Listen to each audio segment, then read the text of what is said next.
கந்தர்வக்கோட்டை அருகே ஆதிதிராவிடர் பயன்படுத்தும் குடிநீர் மேல்நிலை நீர்த்தேக்க தொட்டியில் மாட்டு சாணம் கலக்கப்பட்டதற்கு புரட்சி பாரதம் கட்சித் தலைவர் பூவை ஜெகன்மூர்த்தி கண்டனம் தெரிவித்துள்ளார்.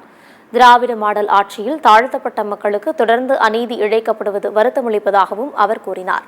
புதுக்கோட்டை மாவட்டம் கந்தர்வக்கோட்டை அருகே சங்கம் விடுதி ஊராட்சி குருவாண்டன் ஆதிதிராவிடர் பகுதியில் குடிநீர் மேல்நிலை நீர்த்தேக்க தொட்டியில் மாட்டு சாணம் கலக்கப்பட்டுள்ளதாக புகார் எழுந்துள்ளது. இது தொடர்பாக அதிகாரிகள் விசாரணை மேற்கொண்டு தண்ணீர் மாதிரியை ஆய்வகத்திற்கு அனுப்பி வைத்துள்ளனர். மேலும் அந்த பகுதி மக்களுக்கு டேங்கர் லாரிகள் மூலம் குடிநீர் விநியோகம் செய்ய நடவடிக்கை எடுக்கப்பட்டுள்ளது.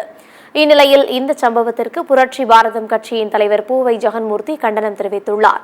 இதுகுறித்து காவல்துறை உள்ளிட்ட துறை சார்ந்த அதிகாரிகள் உரிய நடவடிக்கை எடுத்து தாழ்த்தப்பட்ட வகுப்பைச் சேர்ந்த மக்களுக்கு பாதுகாப்பு வழங்கிட வேண்டும் என்று ஜெகன்மூர்த்தி கேட்டுக் கொண்டார்.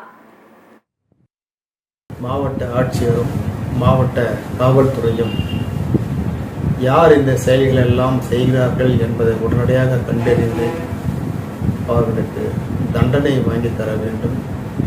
மீண்டும் இது போன்ற செயல்கள் ஈடுபடாமல் இருப்பதற்கும் இதுபோல் செயல்பட்டால் கண்டிப்பாக தண்டனை கிடைக்கும் என்கின்ற ஒரு வகையில் அவர்கள் திருந்துவதற்கான மனம் மாற்றுவதற்கான